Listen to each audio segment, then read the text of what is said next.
कब्र में जन्नत का दरवाजा खुला हुआ था। ईमान अफरोज सच्चा वाकया यकीन न आए तो खुद अपनी आंखों से देख लें। मुंशी करमदीन की वफात हुई तो मैं जनाजे और दफन में शरीक था। मेरे कुछ जरूरी कागजात कब्र में गिर गए थे। दफन को 1 महीना हो चुका था। मजबूरन मुंशी करमदीन के घर वालों से कब्र कुशाई की इजाजत ली। जैसे ही कब्र खोली और हमने ईंटें हटाई तो दहशत से चीखें निकल गईं, क्योंकि अंदर मुंशी करमदीन हमारे इलाके के एक उम्र रसीदा बुजुर्ग थे। लिखना पढ़ना नहीं जानते थे। उनका इंतकाल हो गया। मैं जनाजे में शरीक था और दफन में भी शरीक था। दफन के बाद हम सब घर आ गए। मेरे कुछ जरूरी कागजात थे जो मिल नहीं रहे थे।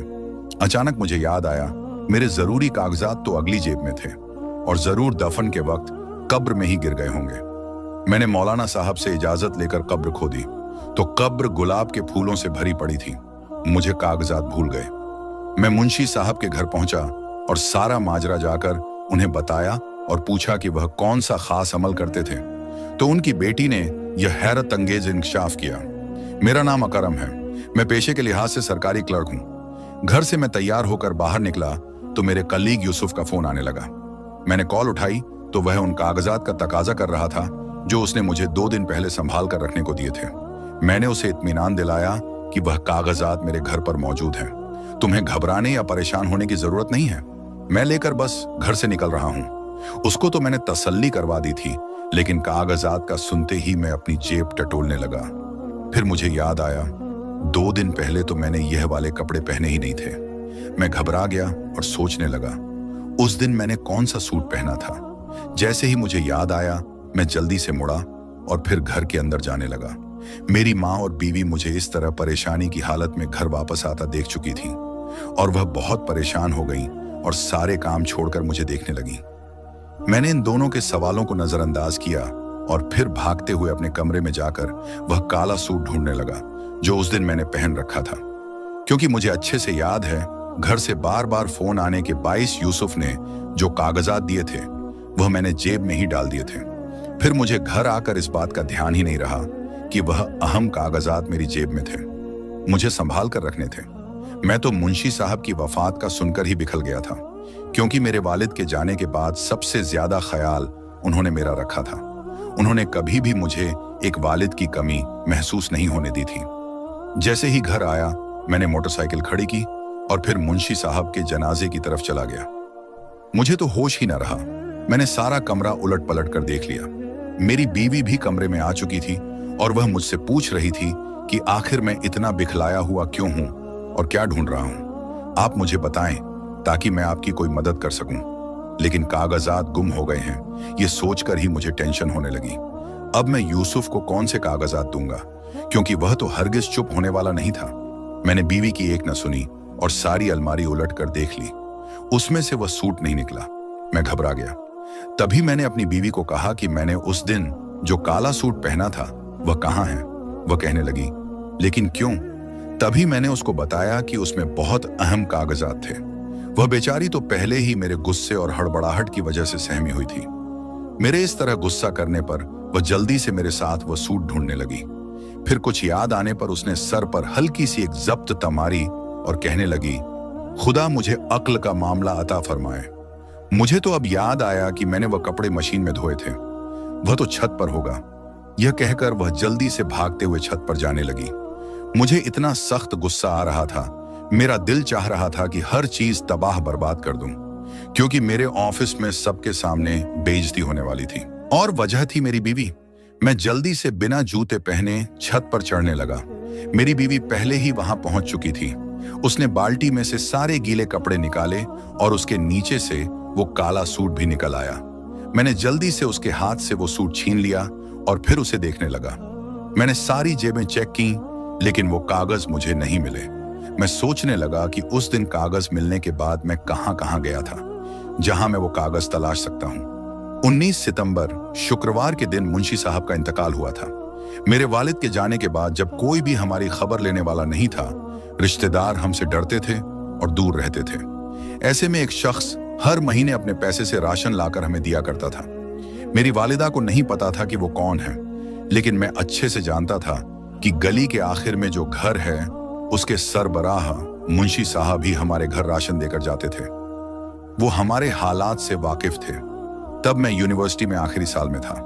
जल्द ही मैं अपने पैरों पर खड़ा होने वाला था। मेरे वालिद की जगह मेरी क्लर्क की नौकरी लग चुकी थी, लेकिन मैं अपनी डिग्री पूरी करना चाहता था। अब्बा की पेंशन से घर का खर्च चलाना मुश्किल था। ऐसे में मेरी पढ़ाई के खर्चे भी एक्स्ट्रा थे। न जाने अब्बा वो सारे खर्चे कैसे पूरे करते थे। अब्बा की वफात के बाद मुझे पता चला कि उनकी तनख्वाह से हमारा गुजारा नहीं होता था। वो तो 24 घंटे में से 12 घंटे काम करते थे, तब जाकर कहीं मुश्किल से गुजारा होता था। मुश्किलों ने मुझे समझ नहीं आने दिया कि क्या करूं। तब मैं मुंशी साहब के पास गया और उनसे काम मांगने लगा, ताकि दिन में यूनिवर्सिटी जाऊं और रात को उनके पास काम कर सकूं। मुंशी साहब ने मुझे समझाया कि मेरी नौकरी तो वालिद की जगह लग सकती है और पैसे की टेंशन लेने की जरूरत नहीं है। वो मुझे उधार पैसे देने को तैयार थे, ताकि मैं सुकून से पढ़ाई कर सकूं। उन्होंने मेरे पढ़ाई के खर्चे उठाए और महीने का राशन भी भिजवाया। मैं उनके एहसानों तले दबता जा रहा था। जैसे ही मेरी पढ़ाई पूरी हुई, मैंने फैसला किया कि सबसे पहले मैं उनका सारा कर्ज चुका दूंगा। मुझे 2 साल लगे वो पैसे लौटाने में। अगर मुंशी साहब मेरी मदद न करते तो मेरी पढ़ाई अधूरी रह जाती और मुझे कभी तरक्की न मिलती। मैं उनका जितना शुक्रिया अदा करूं वो कम है। अब्बा के जाने के बाद उन्होंने हमें संभाला। आज भी जब उन्हें कोई काम पड़ता है तो मैं कितना भी बिजी क्यों ना हूं, सब छोड़कर उनकी मदद के लिए पहुंच जाता हूं। काफी दिनों से उनसे मुलाकात नहीं हो पाई थी। मैं ऑफिस में बहुत ज्यादा व्यस्त था। तभी मेरी बीवी की कॉल आई। उसने बताया कि मुंशी साहब का इंतकाल हो गया है। मुंशी साहब के इंतकाल की खबर सुनकर मुझे लगा जैसे मैं फिर से यतीम हो गया हूं। मेरे वालिद के बाद मेरा सहारा इस दुनिया से चला गया था। मैं जैसे खड़ा था वैसे ही घर लौट आया। ऑफिस में भी मैंने यही बताया कि मेरे वालिद के भाई का इंतकाल हो गया है, क्योंकि मेरे वालिद उनसे बहुत अटैच थे। मुंशी साहब, मैं उन्हें अदब से बुलाता था। वैसे तो मैं अक्सर उन्हें चाचा कहा करता था। वो भी इस तरह बुलाए जाने पर बहुत खुश होते थे। मेरे सिर पर हाथ रखते, मेरे माथे को चूमते और ढेरों दुआएं देकर रुखसत होते। आज जब वो इस दुनिया से चले गए तो मुझे लगा जैसे मैं पूरी दुनिया में अकेला रह गया हूं। मुंशी साहब हमारे इलाके के सबसे बुजुर्ग शख्स थे। वो लिखना पढ़ना नहीं जानते थे, लेकिन अपने काम में माहिर थे। जब कागज नहीं मिले तो मुझे याद आया कि मुंशी साहब के जनाजे और दफन के वक्त मैं वहीं मौजूद था और मौलवी साहब की हिदायत पर काम कर रहा था। शायद वो कागज मेरी जेब से गिरकर कब्र में या मिट्टी में दब गए हों। अगर वो कागज नहीं मिलते तो मेरी नौकरी चली जाती। मैं किसी भी तरह उन कागजात का हल चाहता था। मैंने मौलवी साहब से मशवरा किया तो उन्होंने कहा कि इस दौरान उनकी कब्र खोदना सही बात तो नहीं है, लेकिन जैसा तुम कह रहे हो कि उन कागजात की गुमशुदगी से तुम्हारी नौकरी जा सकती है, तो मैं तुम्हें इजाजत देता हूं कि तुम वो कब्र खोदकर कागज निकाल लो। उनकी ये बात सुनकर मुझे राहत मिली। यूसुफ साहब सुबह से मुझे बार बार कॉल करके तंग कर रहे थे और पूछ रहे थे कि आखिर वो कागजात कहाँ हैं। मैंने अब उन्हें बता दिया कि मैं कागज तलाश कर रहा हूं। आप फिक्र मत करें, बस दुआ करें कि वो कागज मिल जाएं। क्योंकि ऐसे मामलात में पुलिस को भी शामिल किया जाता है, तो हमें पुलिस को भी इत्तला देनी पड़ी। शुक्र है कि मेरा एक दोस्त जो पुलिस में इंस्पेक्टर के ओहदे पर काम कर रहा था, मेरी मदद करने को तैयार हो गया। फिर बिना किसी को बताए हम कब्र खोदने का काम शुरू कर दिए। मौलवी साहब ने हमें जो वक्त बताया था, उस वक्त के मुताबिक हम लोग पहले ही कब्रिस्तान पहुंच गए थे और खुदाई करने लगे। मुंशी साहब के घर वालों से भी हमने इजाजत मांगी थी। पहले तो उनकी बीवी राजी नहीं हुई, लेकिन मुझसे हमदर्दी करते हुए उन्होंने इजाजत दे दी कि उनके शौहर की कब्र को खोलकर वो कागजात ढूंढ लिए जाएं। हम सब तैयार थे। वहां तकरीबन 4 लोग मौजूद थे। एक मौलवी साहब, दूसरा गोरखन, मैं और चौथा इंस्पेक्टर बशीर। मैंने अपने दिमाग में आने वाले ख्यालों को मुश्किल से रोका था, क्योंकि मेरे जहन में बार बार एक ख्याल आ रहा था कि मुंशी साहब न जाने किस हालत में कब्र में मौजूद होंगे। इंसानी जिस्म तो 17 दिनों के अंदर गल सड़ जाता है। अब तो उन्हें गए हुए तकरीबन 30 दिन हो चुके थे। मुझे बहुत डर लग रहा था, हाथ कांप रहे थे, लेकिन गोरखन के कहने पर हम मिट्टी हटाने लगे। मैं बार बार आयतुल कुर्सी का वर्ड कर रहा था, क्योंकि मेरे अंदर खौफ बैठ चुका था। ऐसा वक्त जब कोई कब्रिस्तान जाना भी पसंद न करे, ऐसे में हम एक कब्र खोद रहे थे। दिल दहला हुआ था, मेरे होश बिल्कुल भी दुरुस्त नहीं थे। आखिरकार कब्र को खोलने में हम कामयाब हो गए। थकावट से हमारा वजूद दर्द कर रहा था। ऊपर से आसमान पर बादल छा चुके थे। ऐसा लग रहा था कि अभी बारिश शुरू हो जाएगी। हम जल्दी जल्दी अपना काम निपटाना चाहते थे। जैसे ही हमने कब्र खोदी, सामने का मंजर देखकर हम हैरान रह गए। वो कब्र तो फूलों से भरी हुई थी। तभी मैं सोच रहा था कि इतनी ज्यादा खुशबू कहां से आ रही है। जैसे ही हमने कब्र खोदना शुरू किया था, वो खुशबू मेरे नथुनों से टकरा रही थी। इतनी बेहतरीन खुशबू मैंने आज तक नहीं सूंघी थी। शायद ये जन्नत की खुशबू थी। लेकिन जैसे ही हमने कब्र खोदी, वो फूलों से भरी हुई थी। मुंशी साहब का चेहरा 14वें के चांद की तरह चमक रहा था और उनके कफन पर मिट्टी का एक भी दाग नहीं था। उन्हें इस हालत में देखकर हम डर गए। बारिश के आसार साफ दिख रहे थे, बादल जोर जोर से गरज रहे थे और बिजली चमक रही थी। ऐसे में ठंडी हवा ने दरख्तों के पत्तों को हिलाकर एक खौफनाक मंजर पेश कर दिया। हम सब बहुत ज्यादा डर गए थे। उसी डर और खौफ की वजह से हम ये भूल गए कि हम कागजात के लिए वो कब्र खोद रहे हैं। मैं सब कुछ भूल चुका था। हमने वो कब्र दोबारा बंद की, अच्छे से लिपाई की और फिर दौड़ते हुए मुंशी साहब के घर पहुंच गए। मेरा जिस्म कांप रहा था, घबराहट बढ़ती जा रही थी। सारा बदन पसीने से लथपथ था। आंखों में डर और खौफ ने डेरा जमा लिया था। मैं तो मुंह से एक लफ्ज भी निकालने के काबिल नहीं था। मुंशी साहब का बड़ा बेटा घर से बाहर निकला। उसने मेरी ये हालत देखी तो मुझे बैठक में बैठाया। उसे लगा शायद मुझे ठंड लग गई है, इसलिए उसने हीटर चला दिया और खुद चाय लेने चला गया। क्योंकि जितना मैं डरा हुआ था, उसे साफ जाहिर हो रहा था कि फिलहाल मैं कुछ भी बोलने के काबिल नहीं था। मुंशी साहब का बेटा इस्माइल चाय बनवा कर ले आया। मेरी कपकपाहट में अभी तक कोई कमी नहीं आई थी, बल्कि मेरे अंदर डर और खौफ ऐसे समा चुका था जैसे मेरे जिस्म का हिस्सा हो। मेरी आंखों से आंसू बह रहे थे। शायद कब्रिस्तान में उस वक्त जाना मुझे बहुत महंगा पड़ गया था। मैं वहीं सोफे पर घुटनों में सिर दिए बैठा हुआ था जब इस्माइल साहब कहने लगे, सब ठीक तो है ना? आप इस हालत में क्यों हैं? क्या आपके कागजात मिल चुके हैं? वह मुझसे बहुत सारे सवाल करना चाहते थे, लेकिन मैं एक का भी जवाब नहीं देना चाहता था। मेरे दिमाग में बोलने के लिए बहुत से अल्फाज जमा थे, लेकिन मेरे मुंह से एक भी लफ्ज बाहर नहीं निकल रहा था। मैं अपनी ही हालत से बेखबर था। तभी इस्माइल साहब को किसी दोस्त का फोन आया और पता चला कि उसका एक्सीडेंट हो चुका है। वह फौरन उसकी मदद करने चले गए और जाते हुए कहने लगे, मैं अभी 10 मिनट में वापस आ रहा हूं, आप तब तक यहीं रुकिए, मैं आकर आपसे पूरी सिचुएशन समझूंगा। मैंने उन्हें जाने दिया क्योंकि मैं खुद कुछ भी बोलने या सुनने के काबिल नहीं था, इसलिए जहां बैठा था वहीं बैठा रहा। थोड़ी देर बाद जब मेरे होश हवास कुछ हद तक बहाल हुए तो मैंने वो चाय पी जो अब तक ठंडी हो चुकी थी। मैं अभी ठंडी चाय खत्म ही करने वाला था जब मुंशी साहब की बड़ी बेटी रुखसाना मेरे पास आई और कहने लगी, भाई साहब, आप यहाँ कब तक बैठे रहेंगे? मुझे लगता है कि भाईजान को देर हो जाएगी। आप सुबह लौट आइए। अगर कुछ बात करनी हो तो मुझसे कर लीजिए, क्योंकि फिलहाल भाई घर पर नहीं आ सकते। उनका फोन आया था और उन्हें घर पहुंचने में लगभग 6 से 7 घंटे लगेंगे। या तो आप अपने घर लौट जाइए या फिर यहीं आराम कर लीजिए। अगर कुछ पूछना हो तो आप मुझसे पूछ सकते हैं। यह कहकर वह जाने लगी। मैंने उन्हें रुखसाना आपा कहकर पुकारा तो वह पलटी और कहने लगी, क्या आप मुझसे कुछ पूछना चाहते हैं? मैंने इस बात में सिर हिला दिया।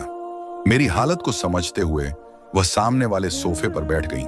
डरते डरते मैंने उन्हें पूरा वाकया सुनाया। यह सुनकर उनकी आंखों से आंसू बहने लगे।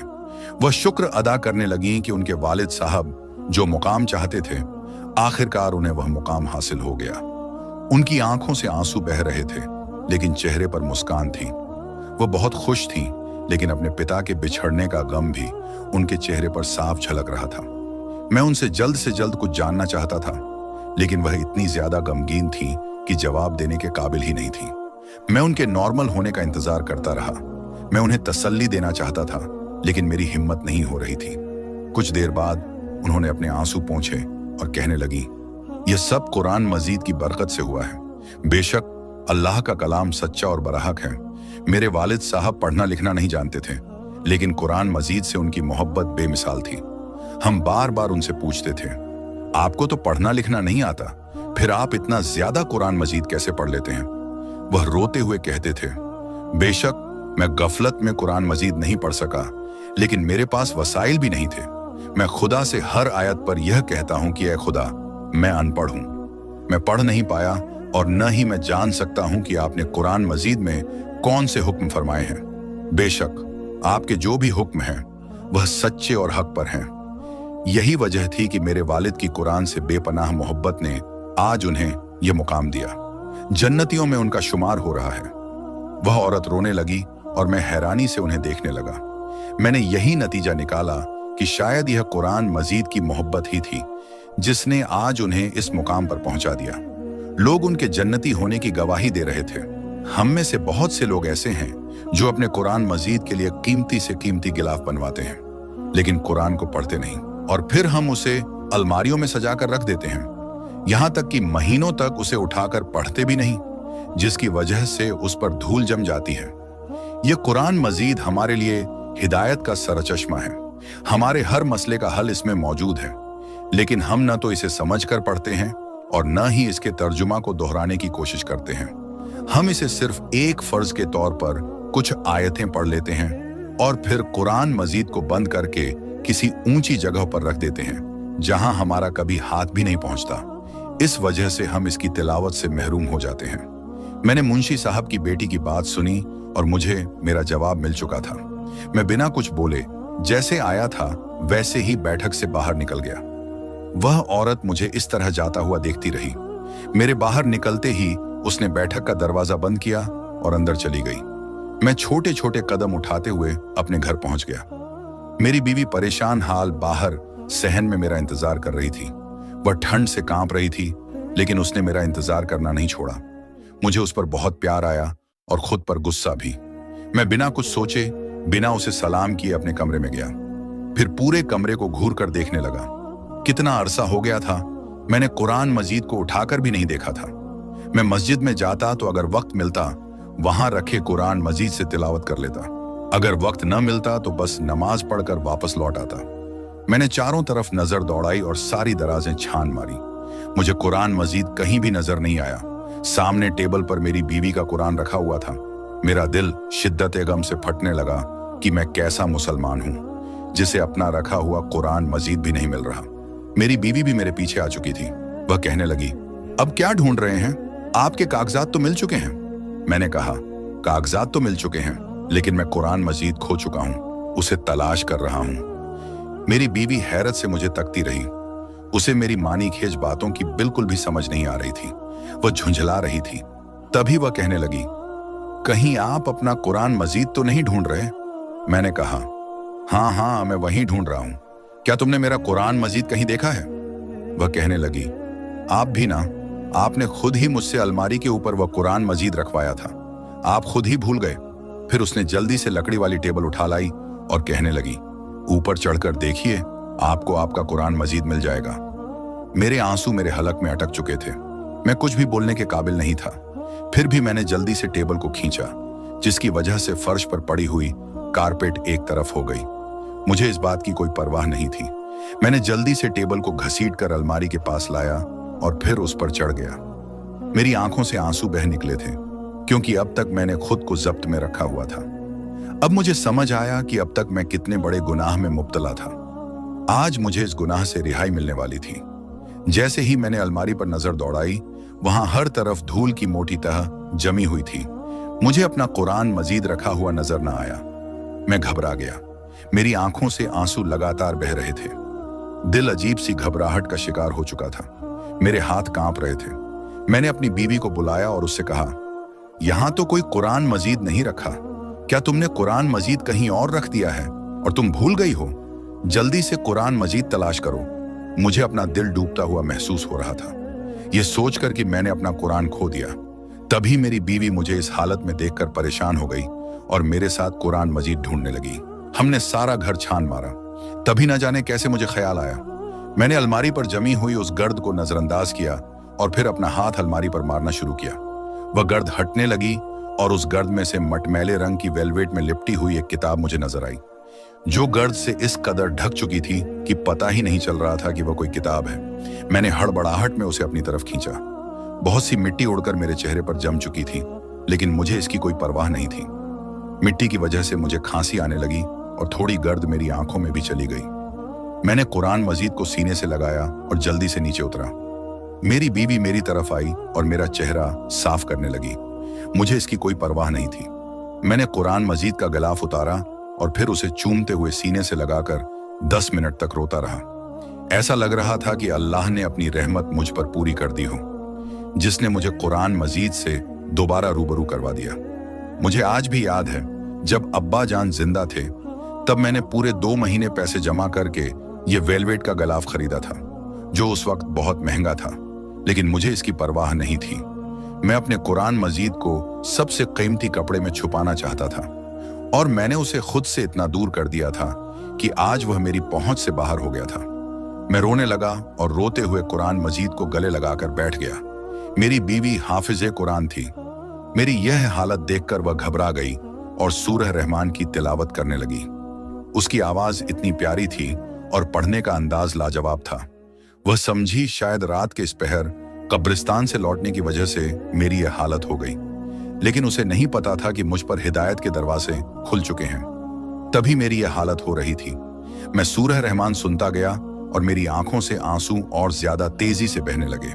फिर मैंने अपनी बीवी को सारा वाकया सुनाया। वह हैरान रह गई।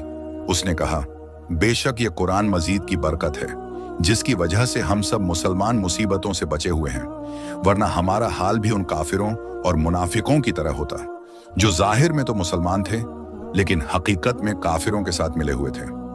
हम जाहिर में तो खुद को मुसलमान कहते हैं, लेकिन हमारी एक भी हरकत मुसलमानों वाली नहीं है। न हमें अपने दीन की समझ है और न ही हम इस पर अमल करते हैं। रोते रोते मेरी आंख लग चुकी थी, जबकि मेरी बीवी अभी तक सूरह रहमान की तिलावत कर रही थी। मैंने ख्वाब में देखा कि मुंशी साहब मुस्कुरा रहे थे।